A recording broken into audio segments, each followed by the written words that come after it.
형 이상학의 대가인 마르틴 하이데거는 인간은 크게 세 가지의 단계로 인생을 지낸다고 보았습니다.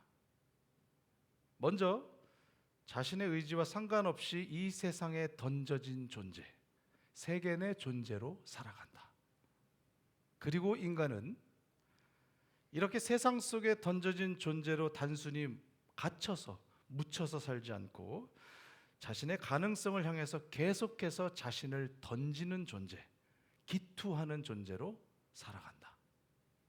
그리고 마지막으로 이 자신을 던지는 존재들은 결국 죽음을 향한 존재로 진행한다. 그렇게 최고의 형이상학 학자인 하이데거가 정의를 했습니다.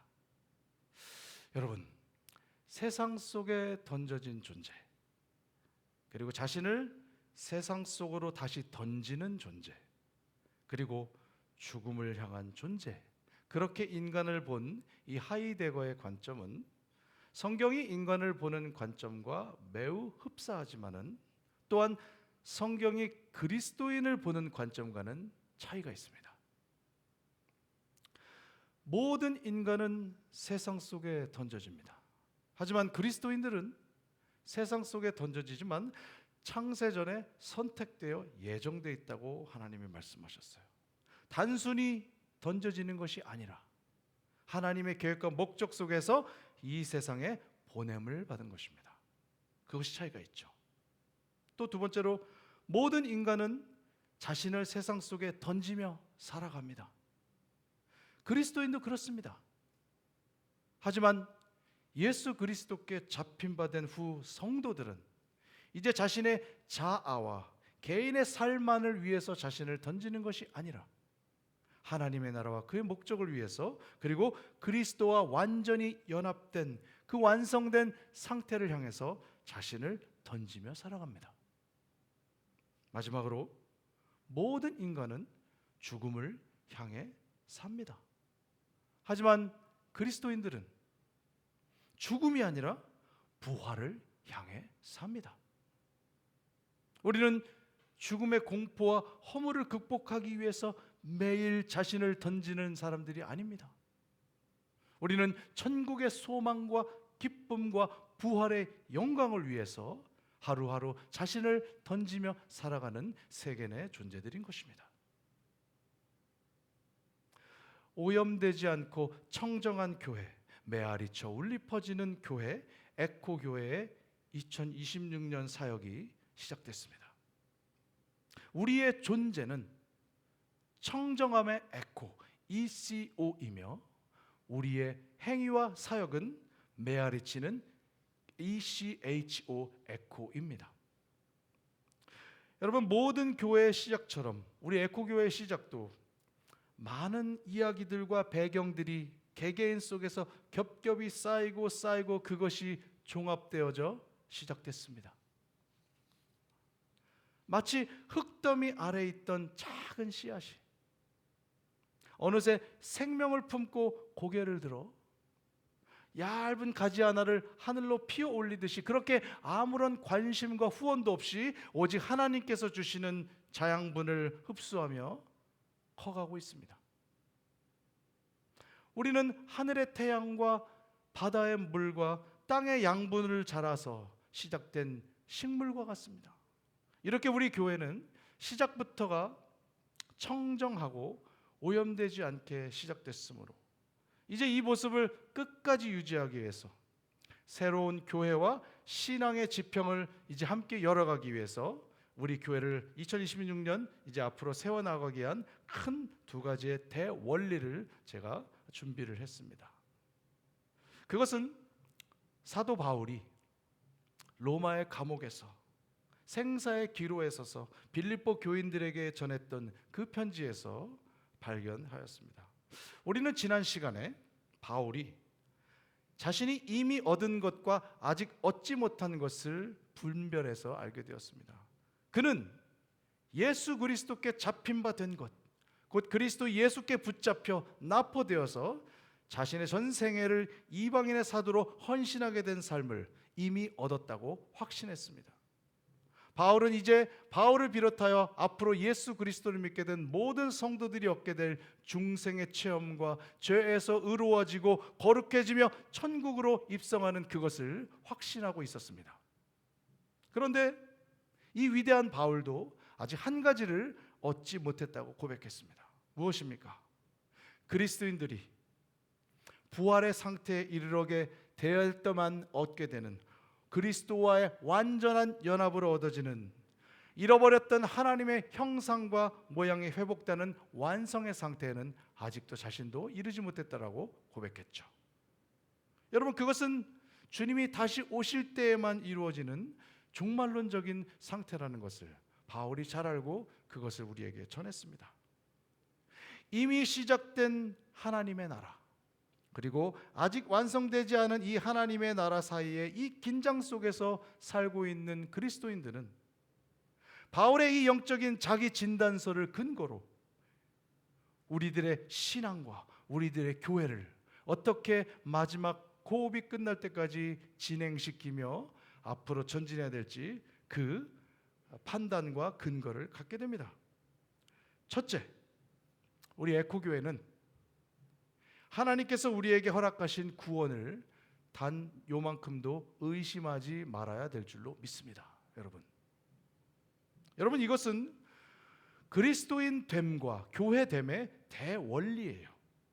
우리가 그리스도인이 되는다는 것, 교회가 세워지고 만들어지고 존재한다는 것의 대원리가 무엇입니까? 우리의 구원이 흔들리지 않는다는 사실입니다. 여러분, 우리가 구원을 흔들리고 우리가 구원받은 것이 언젠가 번복될 수 있다면 어떤 사람이 확신과 신념을 갖고 하나님께 달려갈 수 있겠습니까? 지난주에도 우리 잠깐 얘기했지만 바울이 확신하지 못하는 것은 자신의 구원이 아니라 마지막에 영원한 상태를 확신하지 못했다고 했습니다. 바울은 자신의 구원을 확신하고 있었다고 말했습니다. 그는 예수께 납포된 뒤로 자신의 구원을 의심한 적이 없습니다.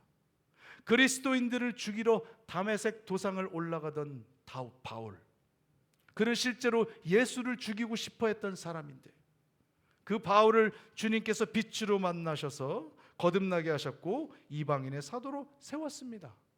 하나님을 이렇게 대적했던 대원수 같은 바울도 하나님께서는 그의 위대하신 계획 속에서 창세전부터 그를 택하셔서 이방 민족을 위한 사도로, 그 어떤 유대인들을 제외하고 사도를, 바로 예수님을 죽이려 했던 그 핍박자 바울을 세우실 것을 예정하셨고 그것을 바울의 인생의 궤적 속에 나타나게 하셨다는 것입니다.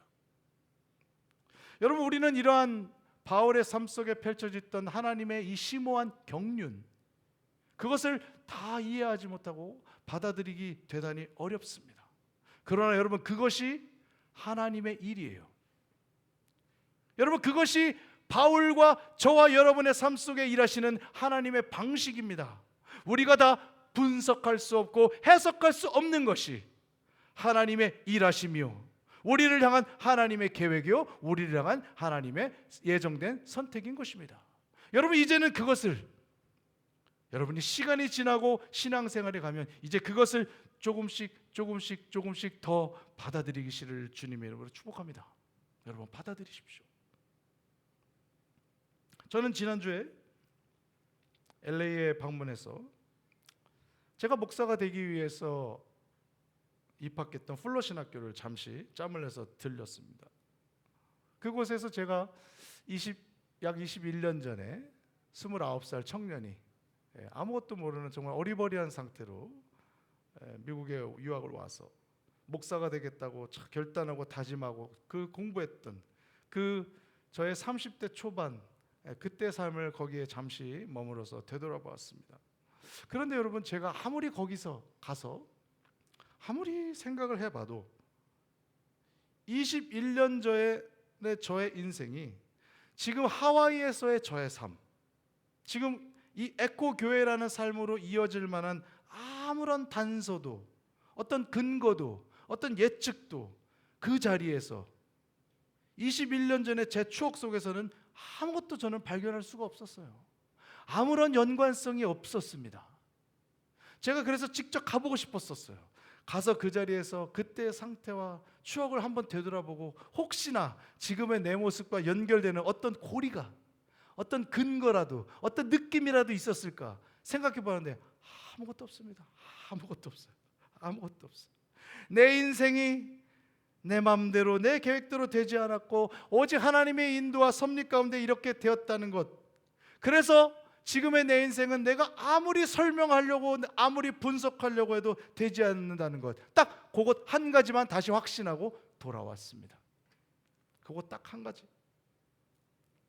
여러분, 바울도 자신의 그 극적인 회심과 살인자에서 사도로 돌이켰던 그 회심을 통해서 자신의 구원을 확신하고 있는데 왜 저와 여러분이 우리의 구원을 확신할 수 없다는 말씀이죠? 우리가 왜 우리의 구원을 확신할 수 없겠습니까? 여러분들이 꼭 총이나 칼로 그리스도인들을 죽이고 극적인 회심을 해야만 여러분의 구원을 믿으시겠습니까?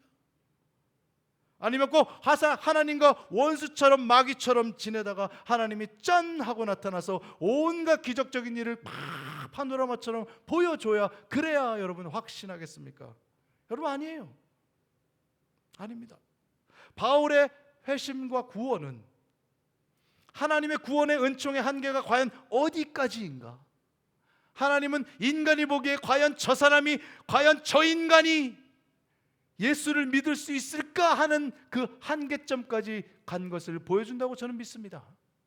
그 극악무도한 살인자 바울이 하나님의 대사도가 되어 자신의 인생에 남은 전 인생을 주님을 위해 달려갔다는 그 사실을 통해서 인간의 눈으로 볼 때 과연 저 사람이 하나님을 믿을까? 과연 저 사람이 주님께서 사랑하는 자일까? 과연 저 사람을 통해 하나님이 일하실까 하는 우리의 불신과 의심과 교만함을 한꺼번에 깨우치게 하는 하나님의 사랑의 크심과 그 한계를 저는 바울을 통해서 본다고 믿습니다.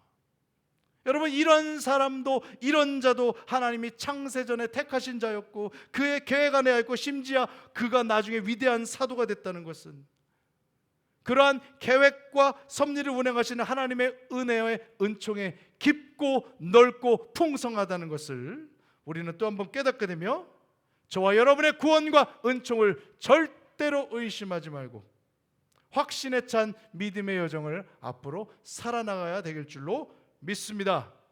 여러분, 그런 위로의 능력과 말씀이 바울을 통해서 여러분에게도 동일하게 있기를 주님의 이름으로 축복합니다. 여러분, 제가 예전에 매우 이 자긍심이 강한 사람을 몇 번 만난 적이 있습니다. 여러 가지 사회적으로나 경제적으로나 학문적으로 자긍심이 강해서 일명 자아가 비대한 사람. 너는 왜 이렇게 자아가 비대해? 그런 분을 만난 적이 있어요. 그런 분이랑 하나님에 대한 얘기를 잠깐 나눴는데 그분은 그렇게 얘기를 했어. 야, 내가 말이야 어지간하면은 예수를 믿을 수가 없지. 너 같으면 믿겠니? 소위 말해서 자기도 막 바울 같은 막 그런 어마어마한 일이 벌어지지 않고서는 자기가 어떻게 예수를 논리적으로 또 상황적으로 믿겠냐, 그런 얘기를 했습니다. 저한테. 저는 뭐 크게 대꾸하지는 않았지만은 지금 되돌아보면 그렇게 자아가 비대하신 분들, 자아가 충만하신 분들이 만약에 그분들도 하나님의 계획 속에 있다면 아마도 바울과 같은 그런 놀라운 일이 개인의 삶에 벌어질 것이고, 하나님의 계획 속에 없다면 그렇게 비대한 자아를 갖고 삶을 마감하겠죠.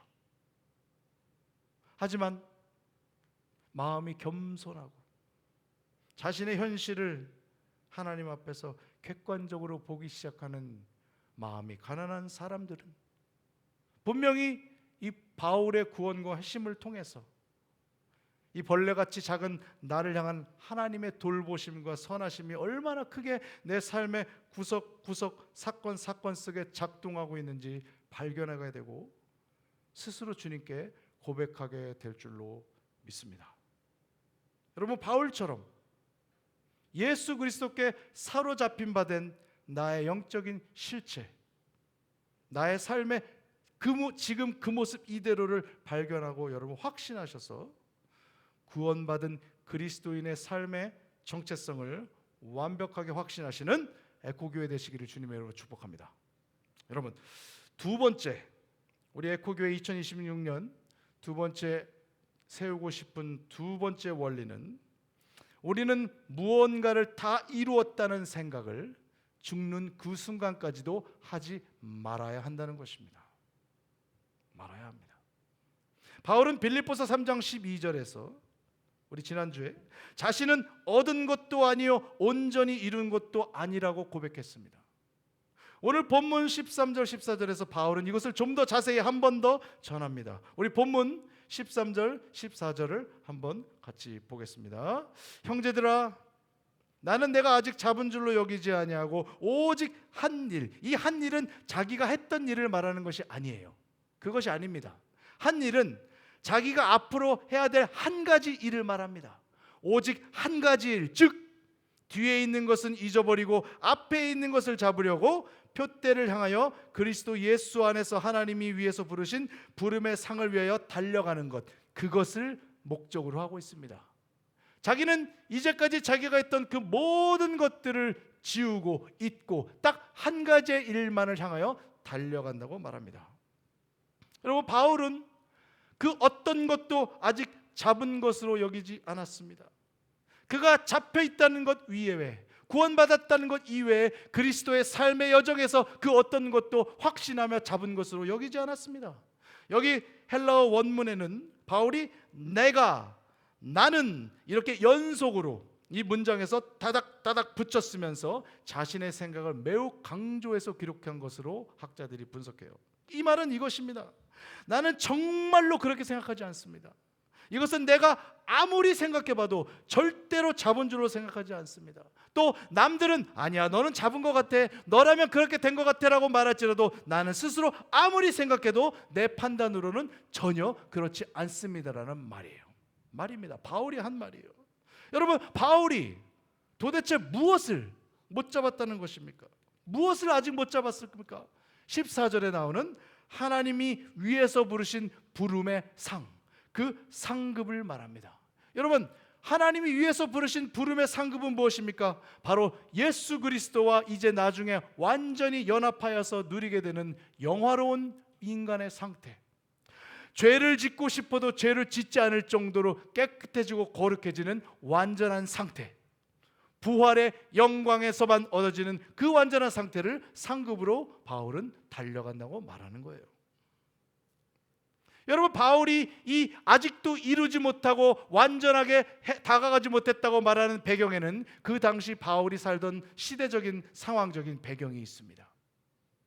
철학이나 영지주의는 어떤 세계관과 지식을 근거로 그것을 얻고 도달하면 어떤 완전한 상태에 도달한다고 믿고 있었고, 율법주의자들은 율법을 완전하게 지키고 소화하면 하나님의 의에 이를 수 있다고 믿고 있었고, 또 부활은 이미 일어난 것으로 여겨서 이제 나는 부활했으니 내 마음대로 도덕적으로 타락하고 멋대로 살아도 괜찮다는 방종한 그리스도인들이 있었어요.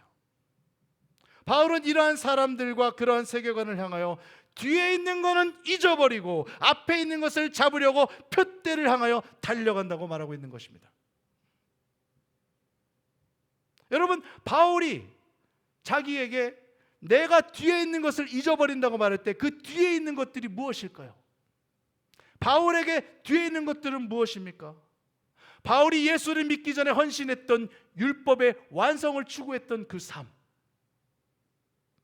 또 예수님을 만난 후에 이방인의 사도가 되어서 전력을 다해서 주님을 위해 일했던 수고와 고난과 눈물의 헌신들, 그 모든 것들을 다 말하고 있습니다. 즉 바울은 자신의 과거 속에서 자신이 했던 뼈아픈 과거와 실수와 죄악뿐만이 아니라 주님을 위해 했던 수고했던 모든 공로와 노력과 성공과 업적까지 다 잊어버리겠다고 말하고 있는 거예요. 여러분, 이것이 중요합니다. 여러분, 우리는 표대를 향해 달려가기 위해서 우리의 실수와 치부와 뼈저린 죄악들을 잊을 필요가 있습니다. 여러분, 그것이 나의 올무가 되어서 그리스도께 달려가는 나의 발걸음을 잡지 않도록 여러분 걷어차셔야 돼요. 또한 우리가 주님을 위해 수고했던, 주님 때문에 고난받았던 그 모든 수고와 노력과 헌신과 눈물과 공로도 오늘이 지나고 내일이 되면 또 잊으라는 말입니다. 여러분, 잊으십시오. 잊으십시오. 여기 바울이 잊는다라고 말한 이 원어는 의도적으로 무엇을 망각하고 과거로부터 단절시킨다는 의미가 있어요. 내가 의지적으로 그것을 망각시키고 아예 단절시킨다. 단절시킨다. 하나님이 위에서 부르신 부름의 상을 향해 달려가는 사람들은, 그것을 달려가기 위해서 저와 여러분은 과거에 지나갔던 모든 것을 지나가게 하고 매일매일 새로운 오늘과 새로운 신앙세계를 향해서 달려가는 것이 마치 당연한 것처럼 생각하는 자들이 되어야 합니다. 여러분, 너무나 많은 사람들이, 너무나 많은 분들이 과거의 자신의 실패와 수치와 또 과거의 영광과 업적과 공로에 사로잡혀서 아직 내 남은 삶 속에 펼쳐질 위대한 하나님의 나라가 확장되는 것을 스스로 가로막고 있습니다. 여러분, 바울은 이것을 심히 경계합니다. 여러분, 잊고 달려가십시오. 푯대를 향하여 달려가십시오.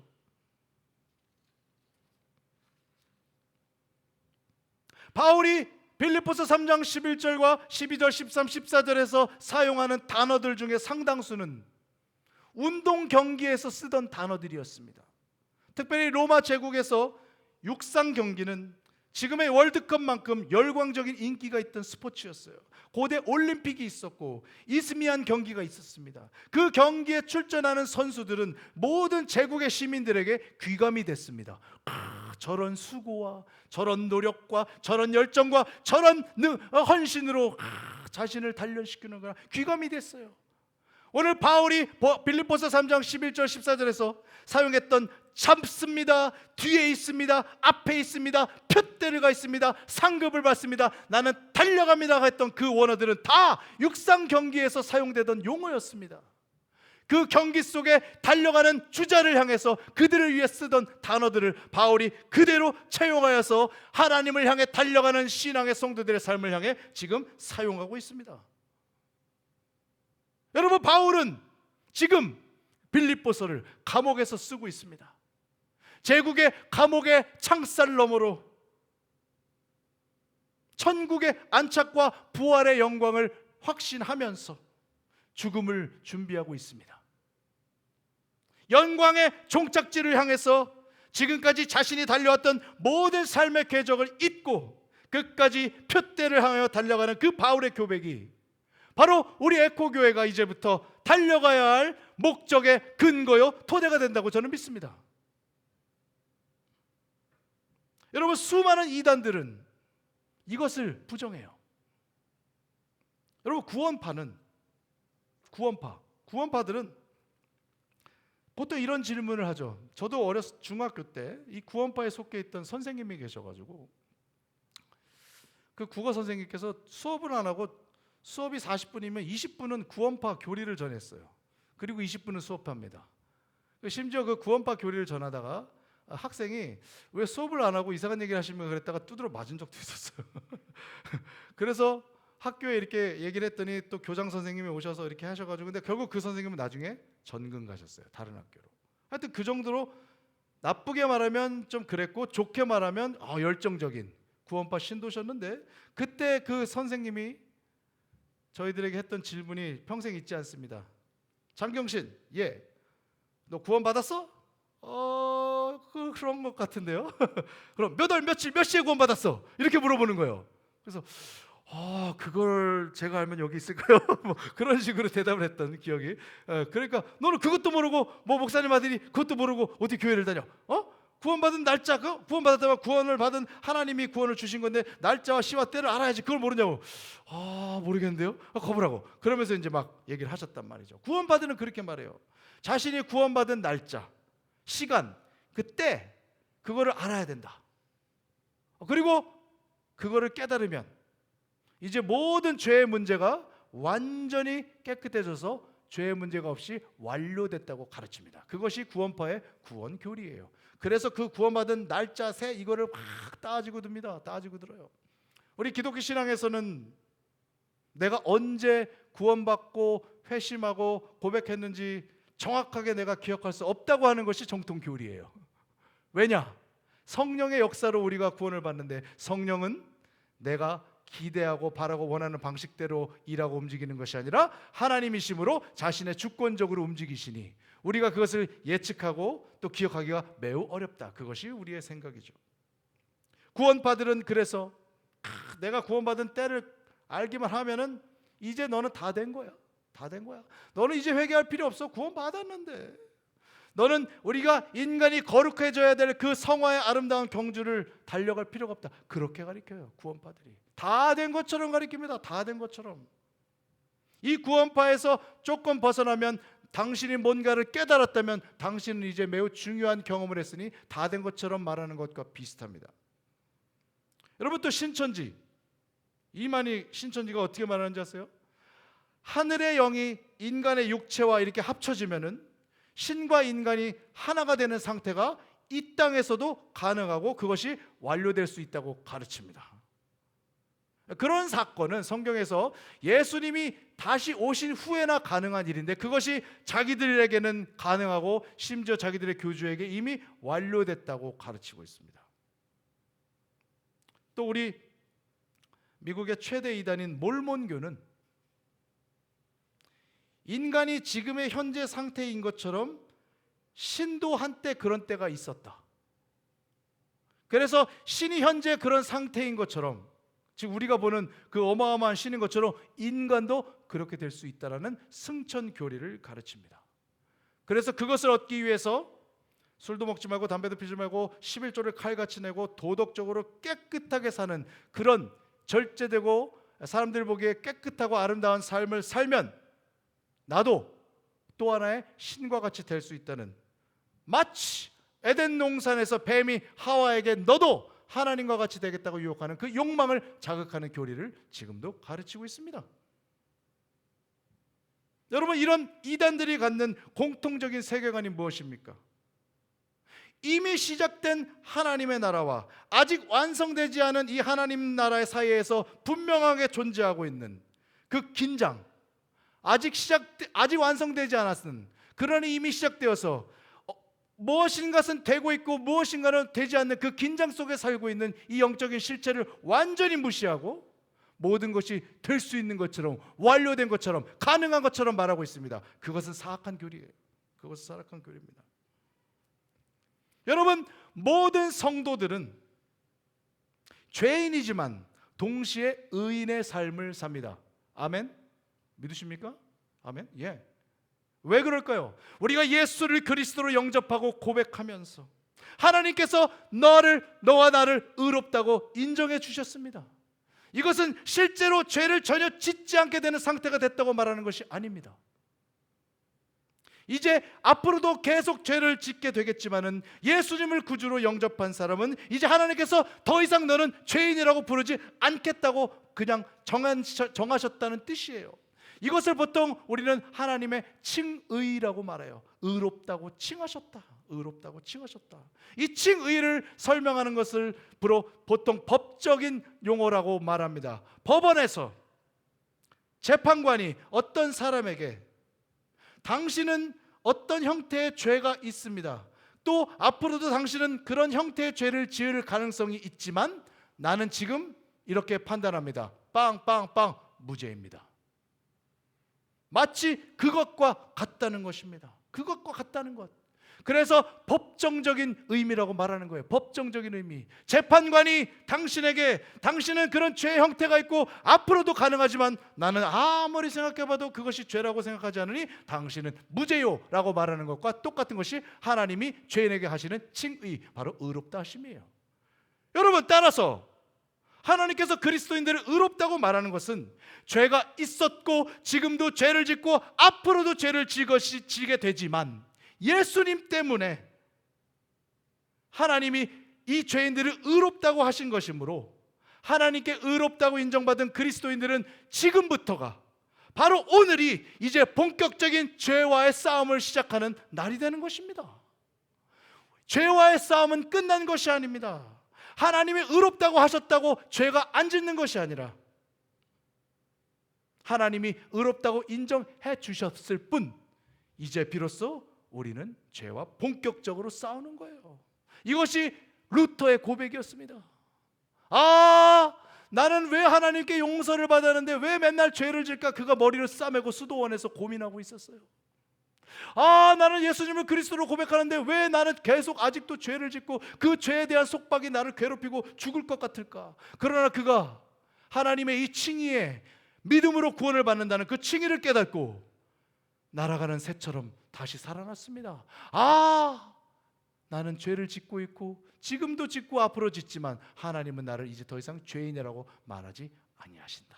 그것이 믿음으로 의롭다 된다는 말씀이에요. 여러분, 하나님께 믿음으로 의롭다고 인정을 받고 나서 이제 홀가분한 마음으로 본격적으로 죄와 씨름하고 싸우고 이겨내고 극복하고 최대한 예수님처럼 살아가게 되는 그 과정이 바울이 말하는 푯대를 향하여 달려가는 육상선수와 같은 성도의 삶이라는 것입니다. 우리는 죄인이지만 아직 예수님처럼 되지 못했고 의롭다고 인정받았지만 아직도 죄와 싸워야 하는 이 영적인 긴장은 바로 이미 시작된 하나님의 나라와 아직 완성되진 하나님의 나라의 사이에 그 중간에 살고 있는 모든 성도와 교회들이 반드시 인식하고 알아야 되는 그리스도인의 삶의 여정의 실체예요. 우리가 달려가는 것은 구원을 얻기 위해서 트레기를 막 구르고 수양을 하고 고행을 하는 것이 아니라 이미 그리스도 예수 그리스도라는 그분의 승리의 영역 안에, 그분의 바운드리 안에 우리가 들어가 완전히 사로잡혀 있기 때문에 그 영역 안에 있는 주인 되신 예수님과 함께 호흡을 맞추고 경주하는 기쁨의 행진과 같은 것입니다. 그런데 이 긴장감을 매우 값싼 싸구려 구원 논리와 깨달음과 승천 교리로 제거하고 궤변을 늘어놓고 있다면 이것은 하나님의 나라를 이해하지 못한 것이요 성경에 기록되어 있는 완성되지 않은 그리스도인의 삶을 대적하는 것이므로 우리는 마땅히 대적해야 합니다. 물리쳐야 하죠.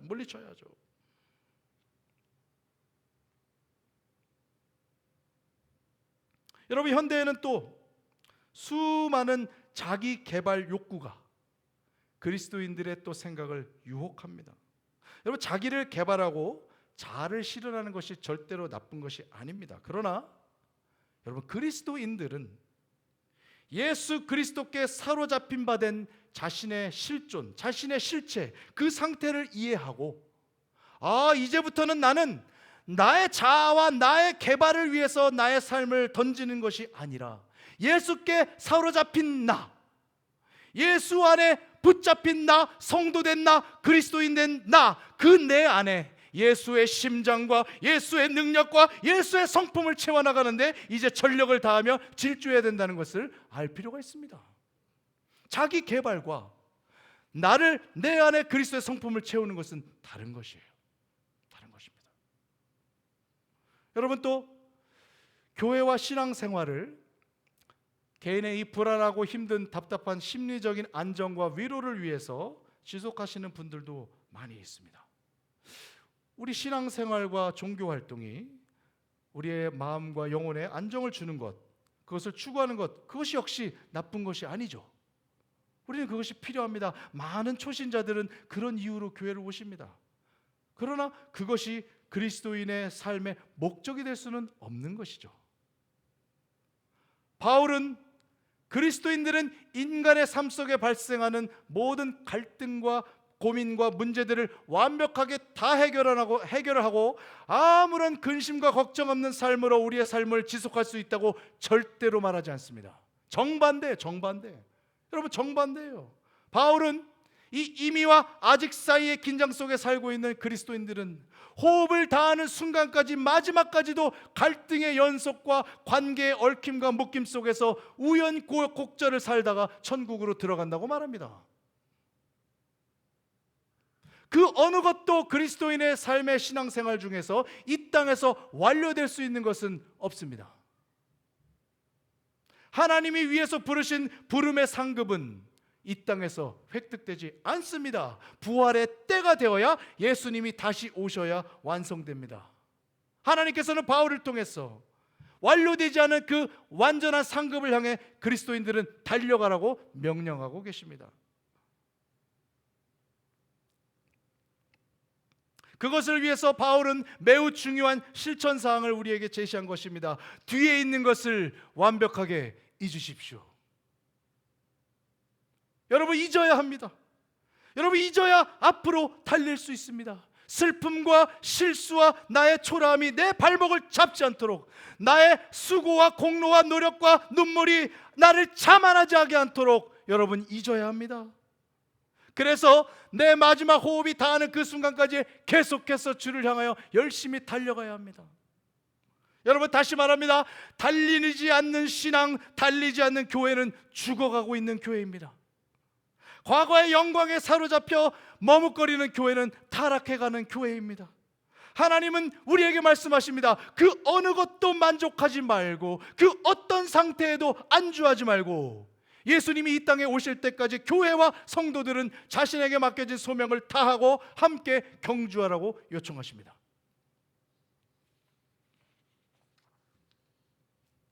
우리도 살다 보면 힘드니까, 교회도 어려움이 많으니까 수고했습니다, 잘했습니다, 그런 위로가 필요합니다. 힘들지만 잘 버티고 있다는 그런 위로의 말씀이 우리에게 필요하죠. 하나님이 위로해 주십니다.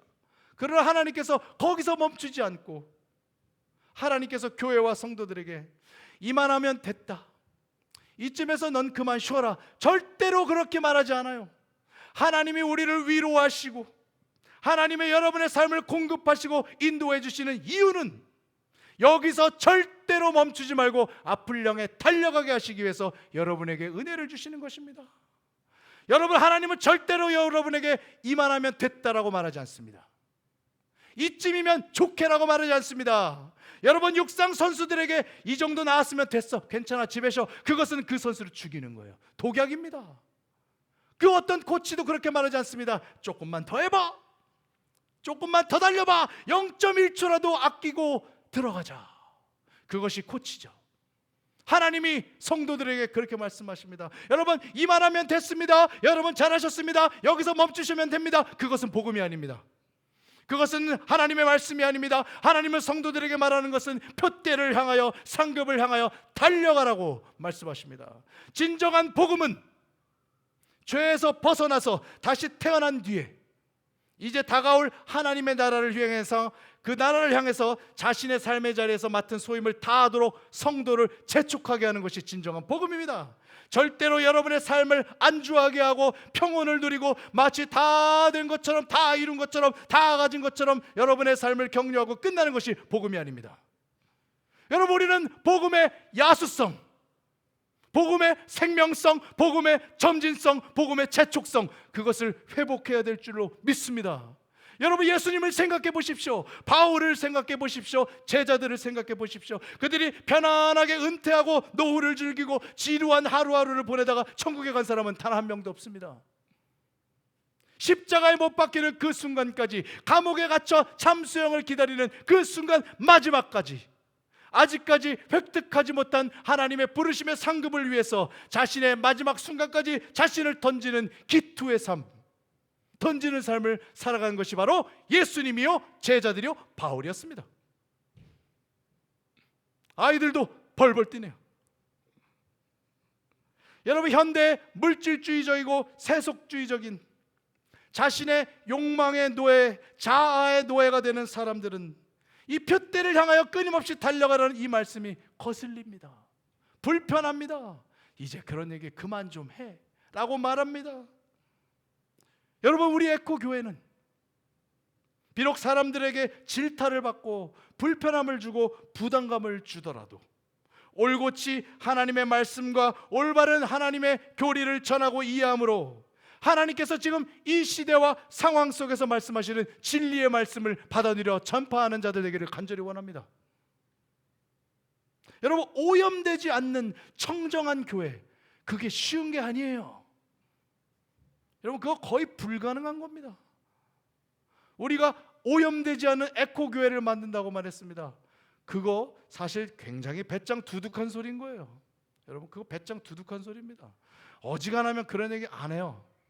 그냥 좋은 게 좋은 거지. 이거 적당히 잘해가지고 부응해가지고 잘 지내면 되지. 뭘 그렇게 토시 하나 안 틀리려고 해. 뭘 그렇게 깨끗하게 하려고 그래. 대충 살아. 왜 유기농만 먹어? 그냥 그것도 먹어. GMO도 먹어.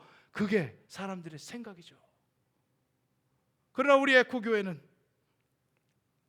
그 수많은 욕망, 교회를 무너뜨리고 꼬꾸라뜨리게 하는 수많은 욕망을 걷어차기 위해서 깨끗한 손과 정직한 마음을 하나님께 모아 그 마음밭을 모아서 시작하고 그렇게 예배를 드리고 있다고 저는 믿습니다. 여러분 아멘? 아멘. 아멘. 여러분 걱정하지 마십시오. 저와 여러분은 예수 그리스도께 잡힌 바 되었습니다. 믿으십니까? 구원을 받았다는 것은 예수께 잡혔다는 뜻입니다. 바울은 그것을 확신합니다. 내가 그를 잡은 것이 아닙니다. 나는 아무 생각과 의지가 없었지만 예수께 사로잡혔습니다. 하나님께 납포된 자, 체포된 자, 그런 성도의 삶은 걱정의 토대 자체가 이제 없어진 것과 같습니다. 왜요? 하나님이 나를 사로잡았으니 끝까지 끌고 가실 거라 믿기 때문입니다. 여러분 믿으십니까? 여러분 믿으십시오. 사랑하는 우리 에코교회 여러분, 예수 그리스도께 잡힌 바 된 우리는 이제 그 부르심과 구원하심으로 인해 하늘의 이끄심으로 기쁨으로 성도의 삶을 살게 될 것을 믿습니다. 그것이 저와 여러분의 존재요, 그것이 저와 여러분의 정체성입니다. 하지만 아직 완성되지 않은 하나님의 나라 안에 살고 있기 때문에 우리는 주께서 주시는 기쁨과 감동에 사로잡혀서 이제 마지막 목적지를 향해서 끝까지 달려가는 사역의 삶을 삽니다. 이것이 우리 교회의 행위요, 우리 교회의 사역인 줄로 믿습니다. 2026년 새해가 시작되었습니다. 여러분 이 한 해 하나님께서 우리에게 요구하시고 기대하시는 그 일들을 감당하고 메아리치기 위해서 협력하고 힘을 모아 전진하는 우리 위대한 에코교회 되시기를 주님의 이름으로 축복합니다. 아멘.